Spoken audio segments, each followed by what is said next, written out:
Pour comprendre le baseball à Rouen, il suffit de suivre le guide. Keno Pérez, le plus normand des Vénézuéliens. Manager-joueur, il mène depuis près de 15 ans la meute des Huskies sur la route du succès. Depuis 2002, Rouen frappe fort.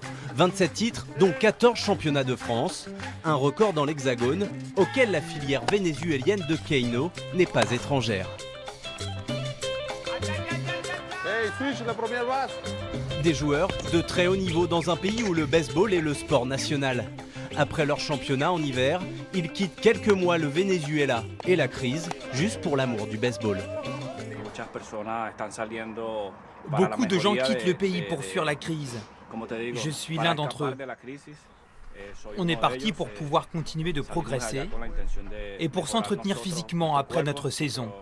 Parce que là-bas, la situation ne le permet pas. Dès que je sors du terrain, il y a les problèmes. Comment je vais nourrir ma famille? Comment je vais me nourrir moi-même? Si quelqu'un tombe malade, comment je vais faire s'il n'y a pas de médicaments? On doit décider, je vais arrêter le baseball, je vais trouver un travail et c'est fini ma carrière. Donc aujourd'hui, on donne ces possibilités de continuer leur carrière en baseball. Nourris et logés, en contrepartie, les 3 Vénézuéliens renforcent les rangs de l'équipe première, mais pas seulement.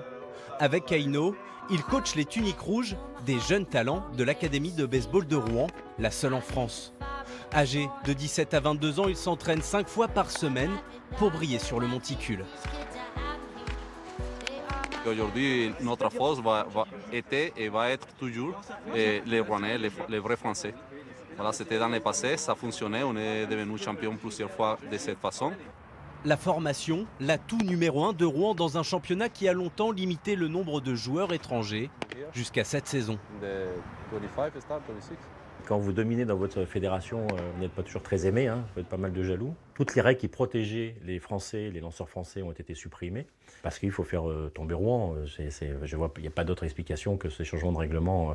Et il y en a eu plusieurs, à chaque fois on a résisté.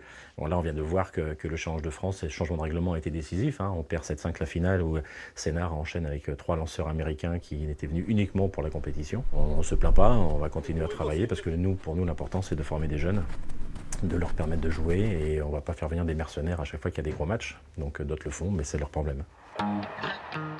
Bonne nouvelle pour la jeune génération qui ne sera pas sacrifiée sur l'autel de l'impatience. Rouen restera la meilleure école française pour viser les sommets. C'est un club qui attire les regards partout parce qu'on a une place en Coupe d'Europe. Donc ça va être un bon tremplin, surtout pour en France où le baseball est pas très connu. Donc on est en très bonne position pour être vu le plus possible dans d'autres pays.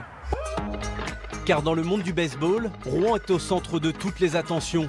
Pour les recruteurs des grands championnats, mais aussi pour les médias nationaux et étrangers, fascinés par l'OVNI rouennais.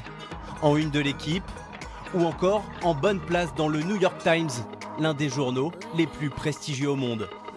Un intérêt qui dénote face à l'engouement local très relatif. Si chaque année, le cercle des supporters s'élargit, Rouen peut encore passer un palier dans la popularité.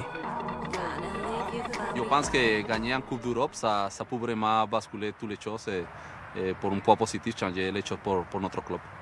Et faire venir du public. Faire venir du public, ouais.